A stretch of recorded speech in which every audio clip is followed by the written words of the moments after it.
Hello and welcome to Meeting in the Sacred, a podcast where each week we invite you into diverse conversations about physical, emotional, and spiritual well-being in the pursuit of wholeness. My name is Teresa Noach, and I am an interspiritual enthusiast and published author with an eclectic Christian background. And I am Danielle Chandler, a Christ Path mystic and wholeness coach. No matter where you are in life, if you are curiously seeking, deconstructing, reconstructing, struggling in your faith, or just feeling lost, you are welcome here. Meeting in the Sacred started as a podcast that Danielle and I have created together and continue to cultivate a space for the deconstructing people that are deconstructing toxic religious beliefs or reconstructing their spirituality, curiously seeking, and or just feeling lost, don't know what to believe, don't know what to think, and you're feeling lost. Meeting in the Sacred is for you. Just coming in and being a part of a community that says it's okay to ask questions, it's okay to feel lost, it's okay to be exactly where I'm at, be exactly where I'm at right now today. Where are you at today, Danielle? Where am I at? Do you want to know physically? Are you spiritually? Yeah, tell me, what's the first thing that comes to mind? What are you feeling today? I actually have quite a bit of energy this morning. I've been working my circadian rhythm, so I'm feeling good. Feeling good. Good for you. So when you say that, tell us what that means, working your circadian rhythms. Some Yeah, say so circadian. Is that the proper way to say it? Carcadian.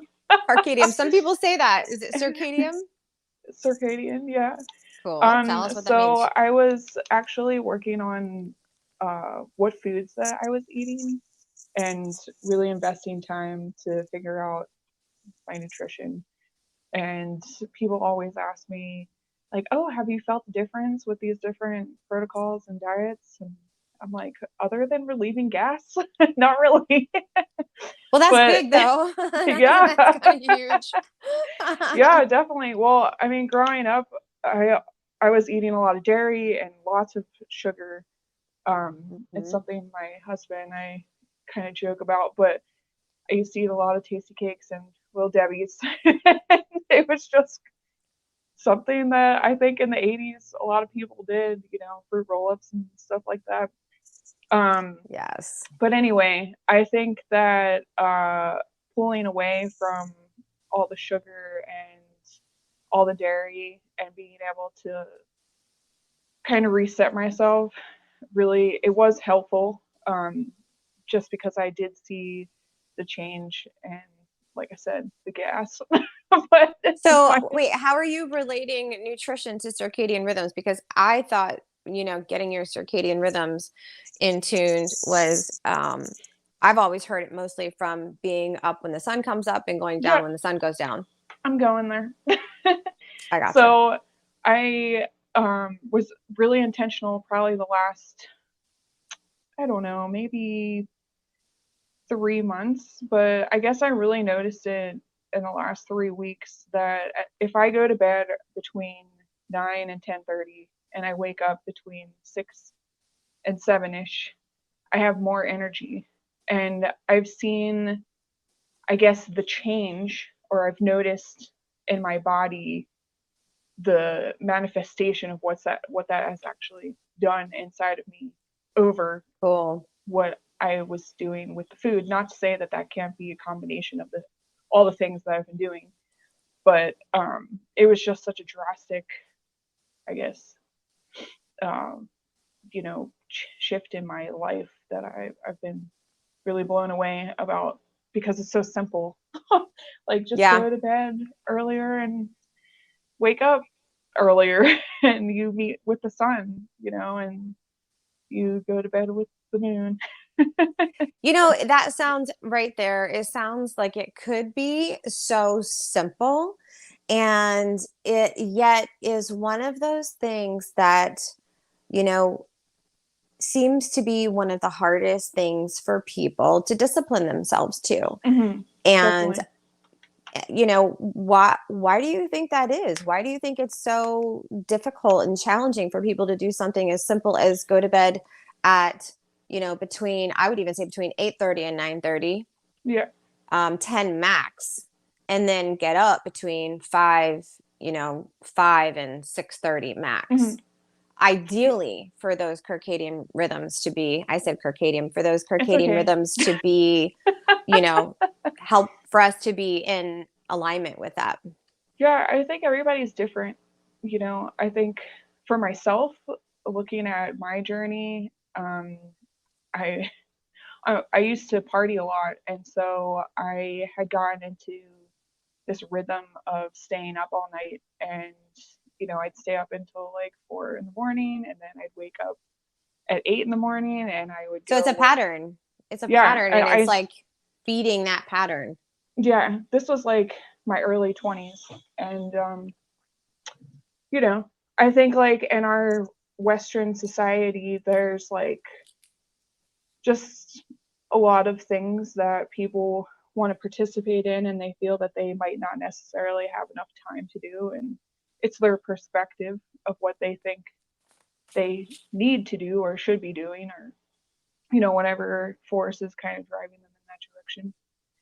um but I Yeah. think, you know for myself, I came to a place where I was like, this lifestyle isn't working for me, and um, in my journey, I've shared quite a bit on our episodes, but Hmm. choosing to invest into my core values and my boundaries and things like that has helped me to cultivate the life that I have wanted. And I mean, it's taken almost 20 years for me to figure out all the things that I've figured out.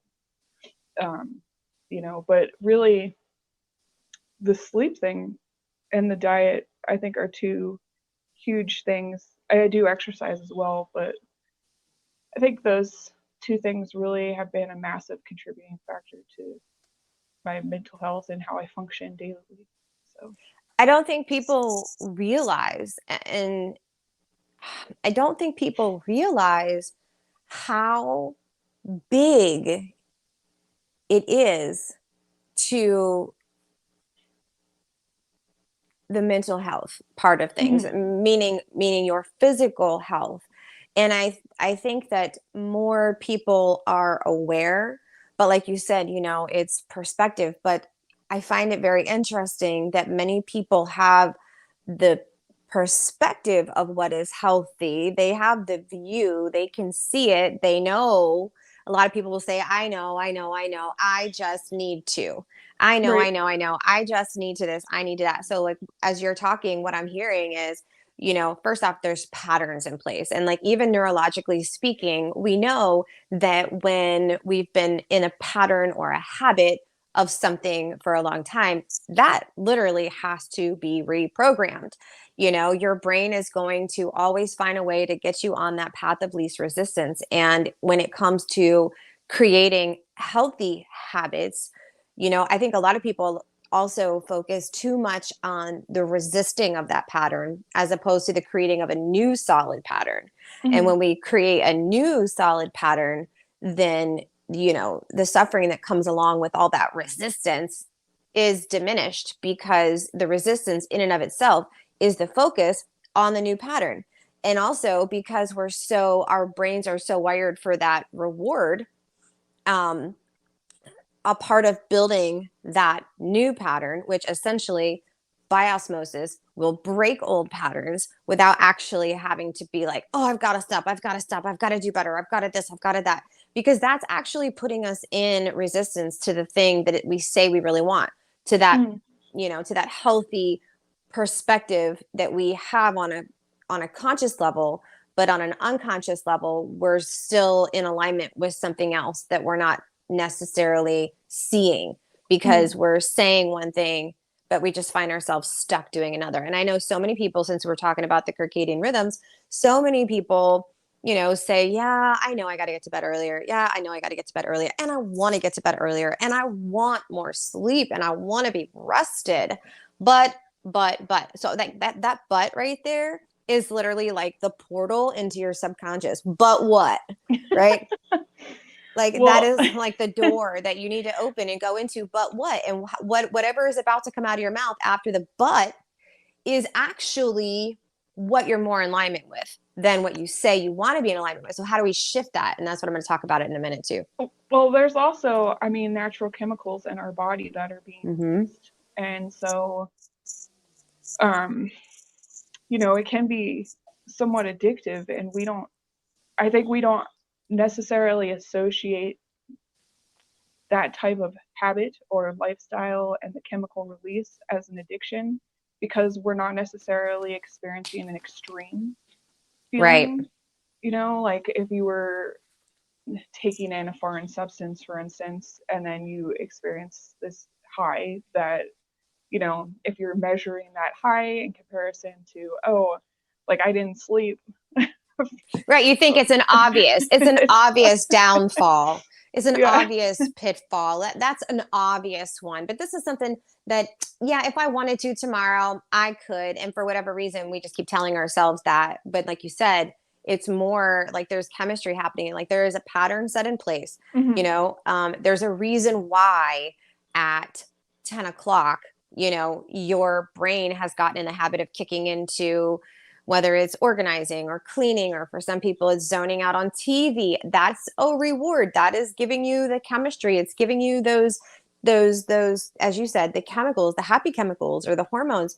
Is it because maybe somebody feels more productive at night? Is it because somebody feels more alive at night? And of course, that pattern continues. It's such a cycle, because if you're getting up later, then you're, awake later. So in order to create a new healthy alignment with circadian rhythms, it would be helpful to focus on developing new patterns. So I want to talk a little bit about, in this episode, what are some of the ways that we can identify where we are out of alignment with our core values, right? We'll talk about that a little bit, because if we can identify where we're out of alignment with our core values, then we can also kind of look at, which we talked a little bit about in episode 10, we can look at what are some of the patterns and pitfalls that I've fallen into in the past, so I can learn more about myself through those.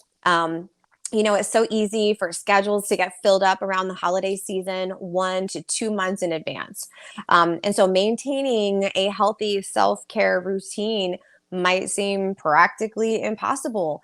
A lot of people have booked their schedules up a year in advance for this time of year. And so they go into this season with the mindset of, I'm just going to get back on the bandwagon in January, but I'm going to reward myself for all this hard work. And then they don't usually find themselves able to get back on this so-called bandwagon that didn't even exist in the first place, to do those things that they think are healthier for themselves. And so this becomes, 1 year, 2 year, 3 year, 5, 10 years down the road, those habits have wreaked havoc on a person's overall health. And they're going, I don't know why I have this disease. I don't know why I have that disease. I've been so healthy, right? And they don't really take an inventory of those pitfalls in their life, specifically this 3 to 4 month holiday season window that people seem to think doesn't have this long-term compounding effect on your life by throwing out your self-care values during this time.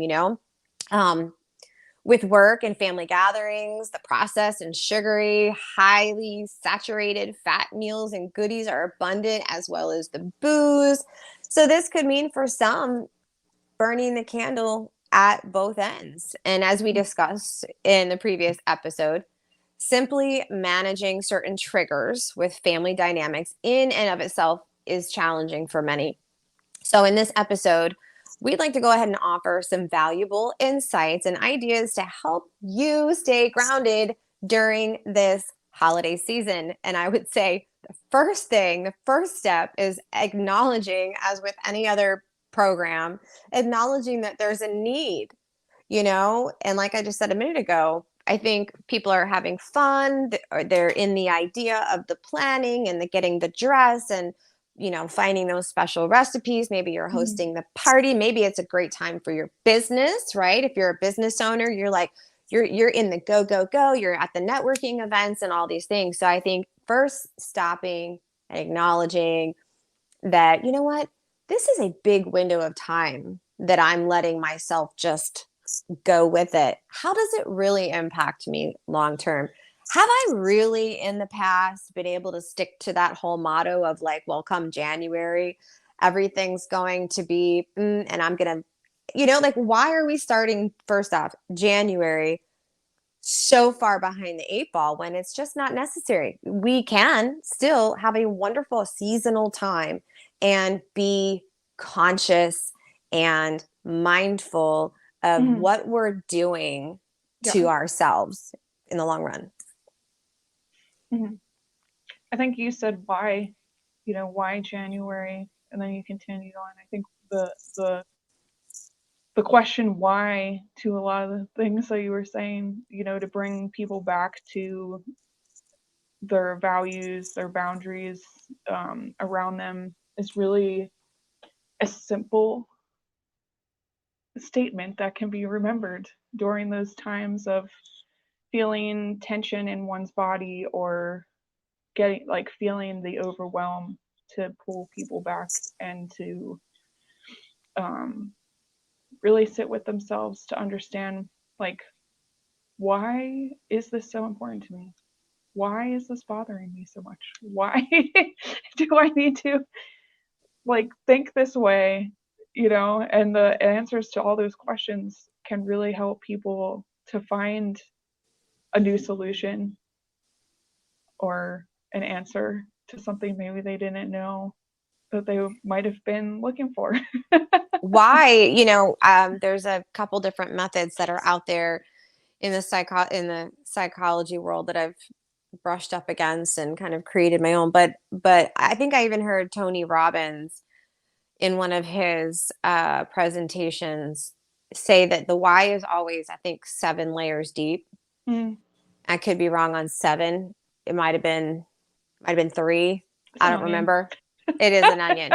But if you keep going deeper with the why, I'll tell you, for Mm-hmm. the other day, I did this with someone that was stressing over finances and um, really just kind of consumed with financial things. And this person is currently in a comfortable financial place.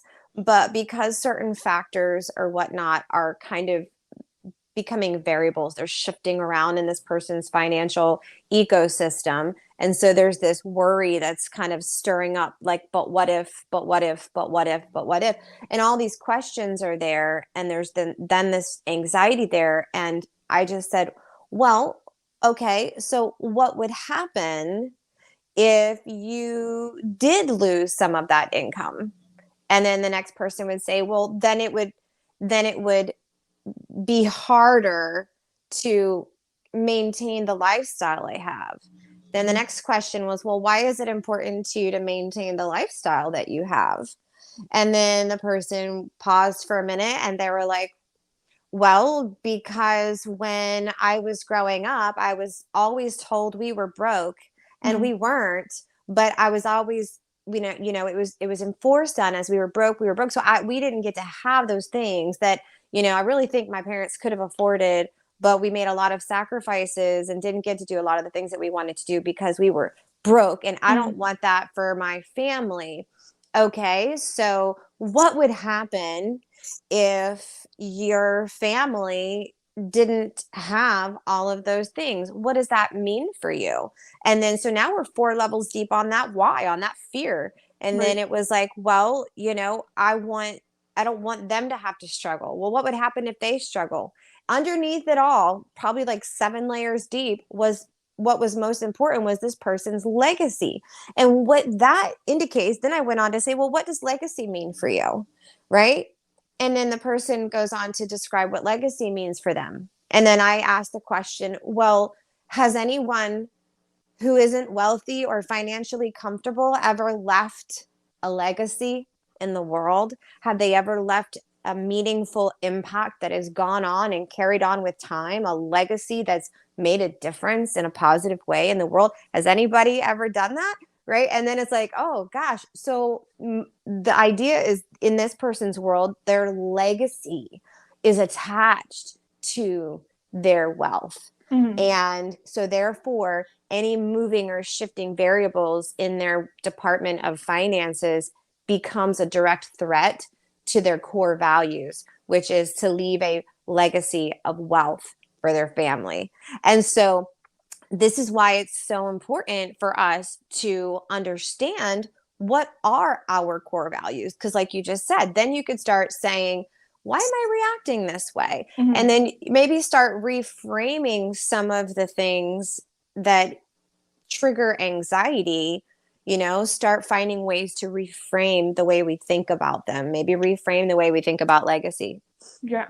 Yeah, And I that, think like for myself in the beginning, I wrote down 10 core values. I tried to sit and be like, okay, can I muster up 10?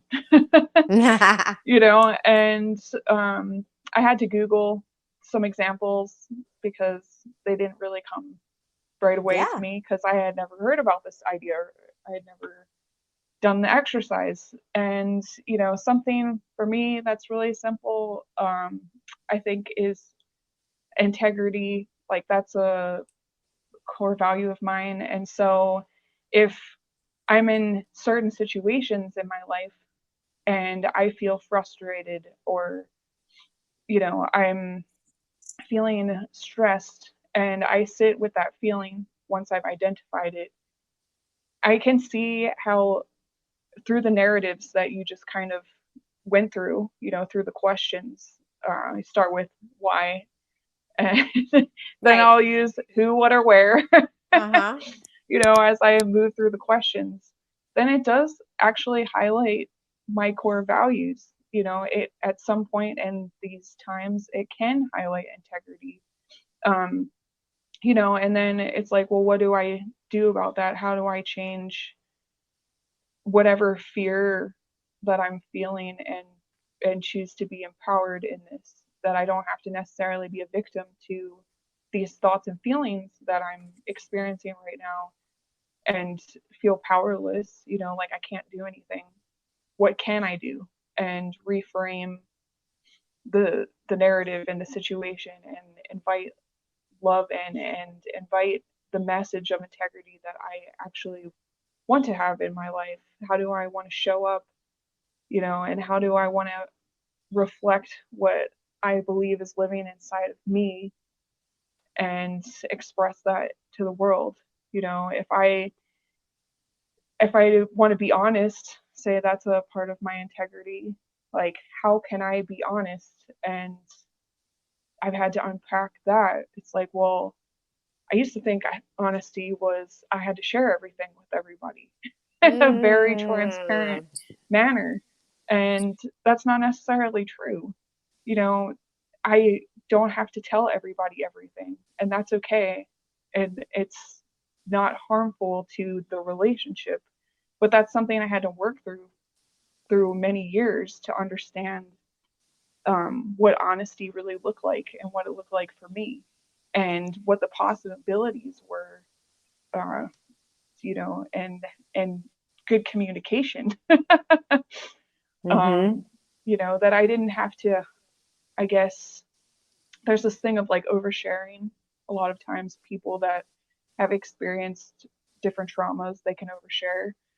I think for myself, I may have overshared in hopes that I would build connection and establish some kind of positive relationship. But as I looked back, I was being taken advantage of in these different relationships that I was choosing to be in, So I think the history of our lives and the history of others, the history of the world, when we reflect upon uh, how it's been written or our choices, I think it really is an educational tool that is extremely helpful for us to revisit and sit with and to learn from, you Yeah. know? And as we're talking about, how can we position ourselves during a season of potentially go, go, go, Mm-hmm. or I think specifically in this episode, that's what we're really focusing on is the mass majority of people that are kind of caught up in the season in a lot of fun and wonderful ways, but also in a lot of super unhealthy and stressful ways. And so, as we were Right. talking about, you know, identifying patterns, being able to connect with our core values. You shared a little bit about how you had to use Google to help you a little bit in finding your core values. But if you're listening right now, I would say something that you can do as a step in the right direction, a very powerful step in the right direction to being in alignment with your core values, is understand what your core values. Most of the time, when you ask somebody, what are your core values? The large percentage of people could not tell you right Mm-hmm. away. They Yeah. have not put them into words. They are there. And Mm-hmm. honestly, I could sit down with you and we can take your whys, right? We can take all of your anxieties down 7 or 8 levels and we can find all of your core values right there. Totally. And so I would say take out your journal tonight, well before 8 o'clock, so you can be in bed before 9, so you can have healthy circadian rhythms. No, but get your journal out and make it a point to identify your core values. Now, I'm a flowchart kind of girl. And so when I first sat down with this a couple of months ago in Virgo season, Virgo is the analytical mind and the processing and the planning. And so I was really utilizing that energy around the new moon for that. And I sat down and I thought, okay, well, simple. I just need to make sure that what I'm doing, that the activities in my life, where I'm spending my energy, which is essentially my wealth, okay, your physical energy, which includes your emotional and mental energy, everything that is connected to this experience of being in this body is your wealth.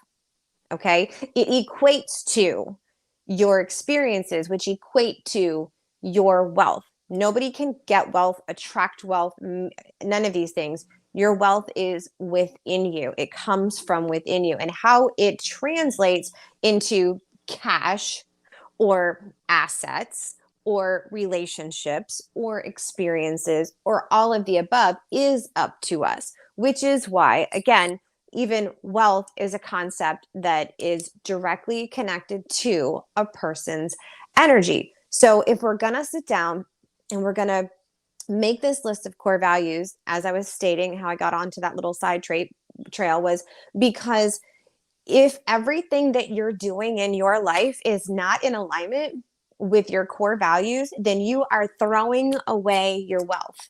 And I'm not talking about cash again, It's but it true. could be cash. It could be cash, but you're using what some extremely wealthy people would call disposable cash. Now, but think about that. Do you have disposable time?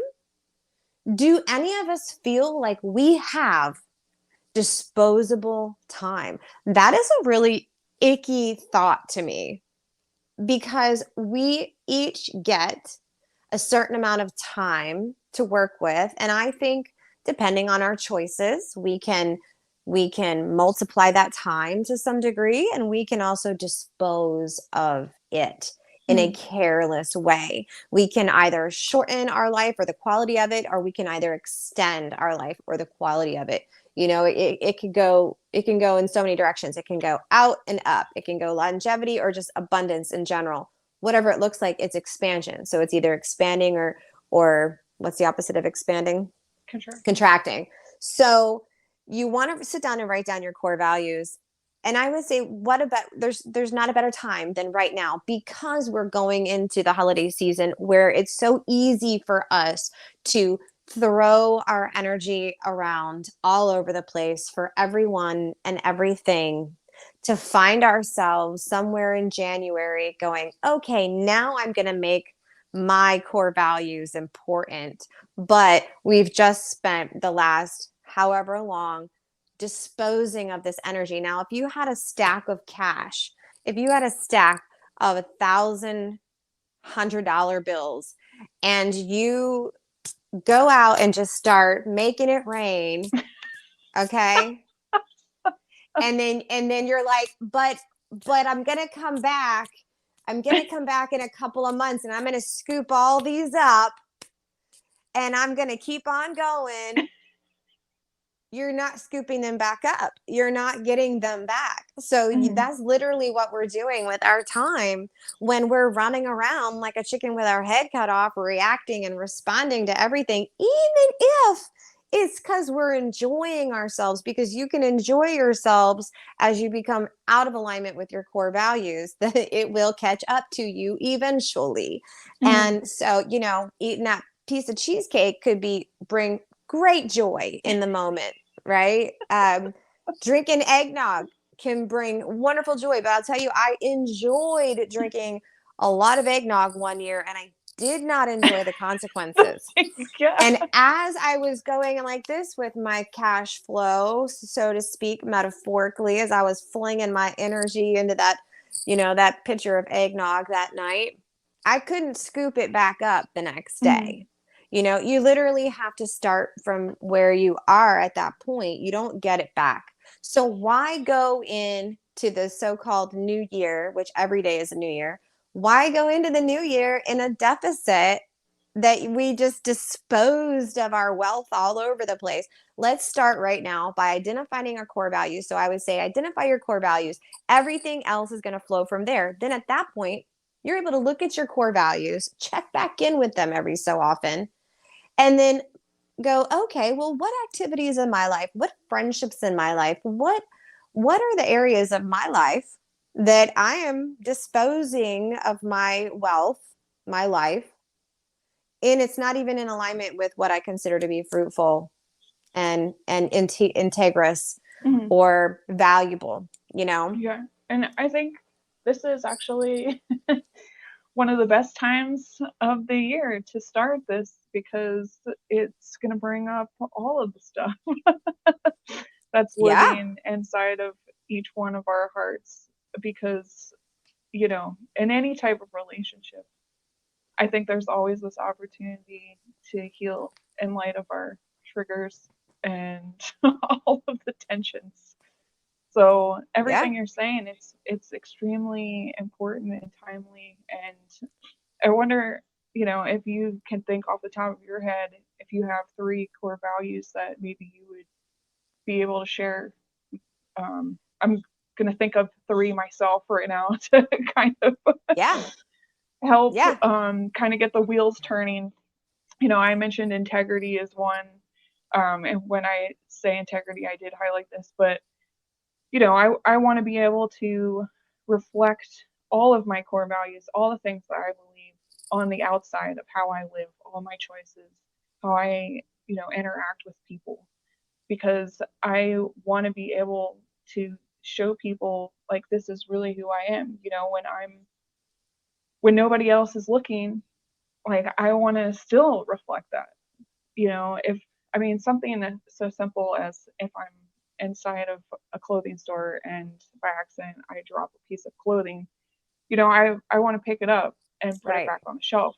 Right. Some people might not necessarily find that as a value, but I also really value taking people into consideration. And so I try to put myself in other people's shoes and think that way. And another one of my core values, I would say, is honor. So in relationship, what I try to do is protect people's hearts. So I will do anything I can to protect a person's heart. And that kind of shows up for me. And again, taking other people into consideration and asking questions, which I know not everybody necessarily feels safe with certain questions. But again, I try to take that also into consideration when I'm talking to people, just kind of holding space and, being with them and showing up the best way that I can.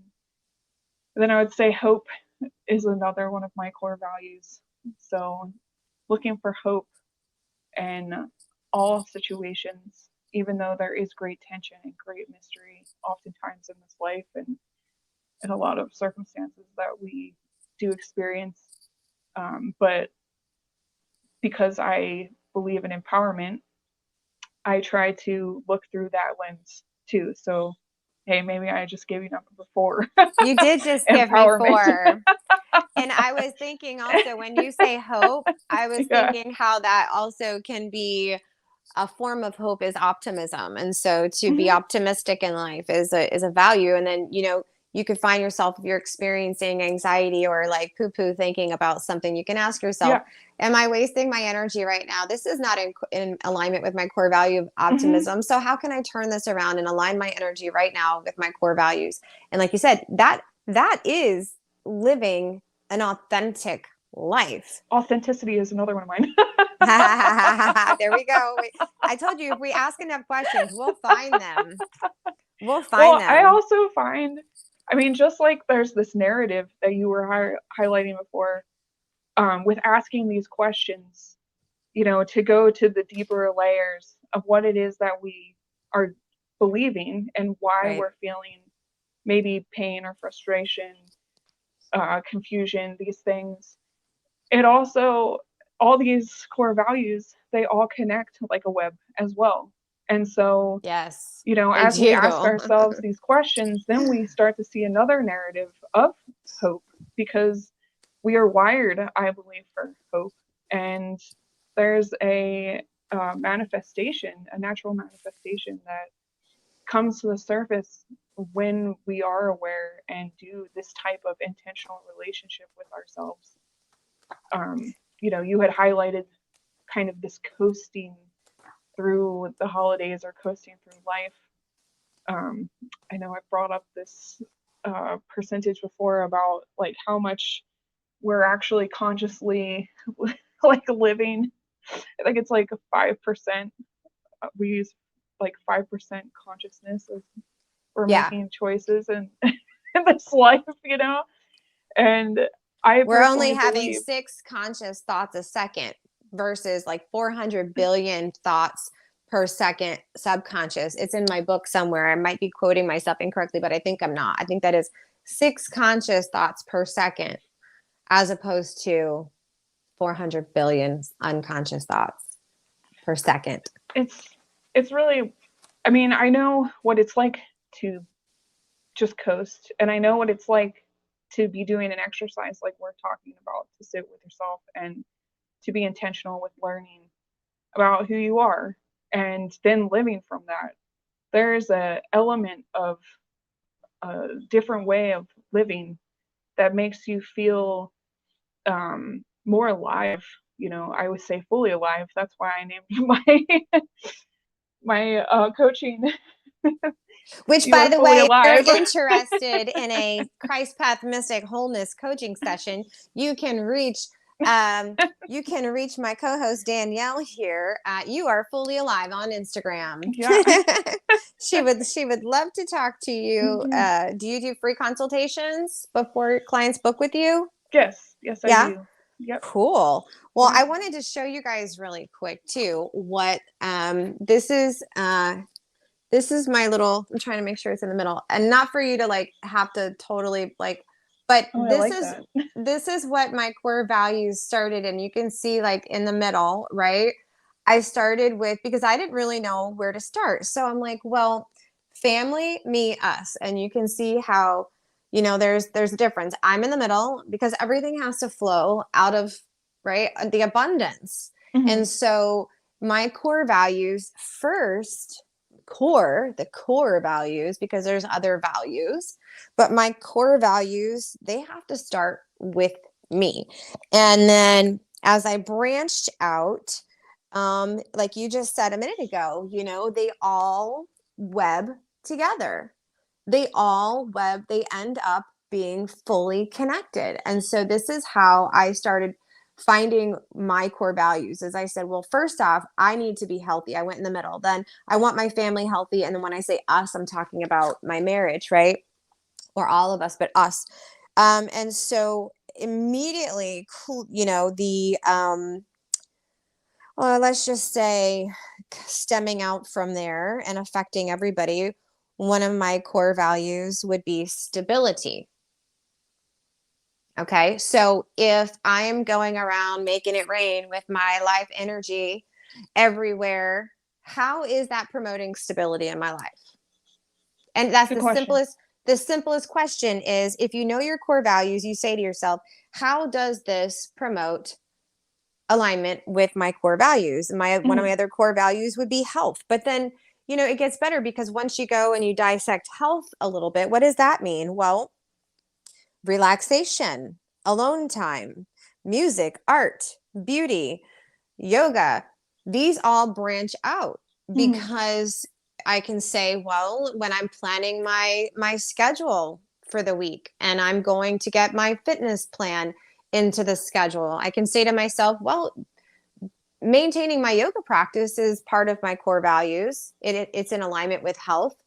So I want to make sure that I'm getting a couple of yoga sessions in my schedule because that is living in alignment with my core values. Another core value is wealth. And then when I would branch out from wealth, core values that are in alignment with that would be shared financial goals, um, organization, um, what else? Having a 1 year, having a 30-day, 3 months, like you get micro values or Mhm. you Yep. know, micro values once you establish those core values. And so this was so powerful for me. Once I actually wrote it out and I had those few basic core values, and then I began to spider web them out, I Mhm. was able to see so much more clearly where I'm throwing my wealth, my energy away in areas of my life that didn't in any way, shape, or form support the long term upholding of my core values. And so I would say I cannot express how helpful and how important Mhm. it is if you want to be a person of intentionality, if you aspire to live the life that you can live, or maybe that's not even the right way to say it because you might not necessarily believe or feel like you can achieve the highest and best version of yourself, but maybe you can see it. That song from, what was it, the 90s? If you can see it, if you can see it, then you can be it, right? If you believe, you can fly. If you can see it, Yeah. I would say that's another really super super helpful powerful tool is being able to visualize what your life looks like if you were in alignment with all of your core values. You can actually do this, and here's where I'll throw my little 15-second ad in there, is that in the back of my book, Unraveled from Trauma to Transformation, even if sexual abuse trauma isn't a part of your story, my book has a lot of extremely valuable tools in it. And so in the back is a workbook that helps you to um, identify what you feel at this time the highest and best version of yourself looks like. Not only what it looks like, not only what you look like, but what your life looks like in its highest and best frequency, what it feels like, what it smells like, what are the, this is how you begin to connect your inner self, the subconscious doubtful self, with the optimistic hopeful conscious self that says, this is who I see that I can be. And usually, the only way people get there, especially if you're really logical brained or analytical minded, the only way people can get there is by really having somebody support them in moving all of the barriers to that imaginative state. You have to be able to imagine it. You have to be able to imagine that you can fly before you can create the path to flying. And so, since we're going to close here in a minute, looks like you have something to say too. But since we're going to close here in a minute, I just wanted to say that um, having that plan, we're talking about going into the holiday season and not starting the new year in a deficit. You don't have to do that to yourself. You can have healthy boundaries. You don't have to overbook. You might have already done that for this year. And because integrity, I think, is important to most people, we don't want to book and then have to cancel. And I wouldn't advise doing so. I think my core values are reliability. If I said yes, I will likely do whatever it takes to follow through. And then I have to sit in the consequences of what that yes means if it was inconvenient to me. I personally think that if that's why I think the Bible says, let your yes be yes and your no be no. Because if you say yes, it's yes. If it's a no, it's a no. If you filled your schedule up with too much stuff that you got to go around now and cancel everybody else's plans because of you, that's not good integrity. Now, could it happen sometimes in life, occasionally, if it's rare? But let it not be a habit of overbooking and then canceling on people. Show up where you say you're going to show up, which means that if you get in a habit of being a reliable, dependable person and showing up even when it's uncomfortable, you're actually going to say no a lot easier because you're going to know that I know if I say yes, I'm going to show up. If I know I can contribute, if I'm going to volunteer to this event or I'm going to bring this plate for this event, if I know that reliability, integrity, and dependability are my core values, then I'm going to be a lot more careful about what I say yes to. But I think when people don't have those core values in line, which they might want them, but they haven't established them, they have to really go down deep and find out. That's where shadow work comes in, because they have to really go down deep and find out, well, I mean, I want to be a dependable, reliable person, but I'm not. I'm not in alignment with that. So why? What are those things? Like we started off in the very beginning. Why? And so, if anybody listens to our podcast, we have a lot of different topics, but we somehow have these little gems and nuggets throughout all of our podcasts of empowerment and improving how we move through this experience of being human on all different levels. And so you can go back and listen to our other episodes on YouTube at Meeting in the Sacred is where you can find us. I hope that you subscribe to our channel. Do you have any further thoughts to add before we get ready to close out? Yeah, I was going to say this is actually the first exercise that I do with people that I work with, is helping them establish and discover their core values. So if anybody is looking for some assistance, you can reach out to me. That's right. Yeah. And then you'll have to put my book on your shelf as one of your tools, Yeah. as one of your resources. That's how we complement one another. So we just want to say, good idea. we want everybody to have a happy and healthy and safe holiday season. And, if you've already overbooked yourself or you're already knee deep this year, there are things that you can do to align yourself in a healthy way. As we started off this episode with, getting enough sleep.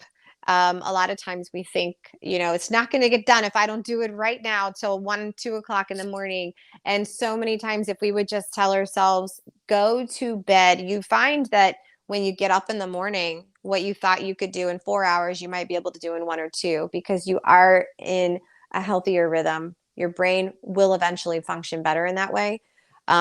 So you can do it. You just got to take the time out to decide that you cherish your abundance. And final thought for me on that is, if we cherish our abundance, then we will naturally multiply it. If we dishonor the abundance of who we are, then we will continue to sabotage it and we will continue to lose it. And this is where the law of attraction comes in, that some people do or don't agree with, but it's also in the Bible, sowing and reaping. So you're already abundant. You don't need to attract abundance. You're already wealthy. You don't need wealth. It's already within you. But it is the thoughts you keep, the actions that you take, and the habits that you practice in your life that are either going to promote the increase or they're going to promote the decrease. And so we want you to be abundant. We want you to walk in increase and live fully alive. And live fully alive. Thank you, everybody. We are Meeting in the Sacred again. We're so excited to kick off season 2 on this episode. I know. Episode 1 of season 2, self-care through the holidays. Share this video if you're watching this live. If you're catching it on the replay or on YouTube, please subscribe if you like our content. comment below. Let us know where you're watching us from and how we've been able to help you in any way. If you have questions or even content ideas, we're open for that. You can also find us at Meeting in the Sacred on Instagram or meetinginthesacred.com. Separately, you can find me at unraveledtogether.com for my books, music, or any other content in regards to Christian deconstruction. And also Danielle, as I mentioned earlier, you can find her at You Are Fully Alive for any of the products and services that she offers or her creation. So we thank you so much for being with us today. Be safe, everyone.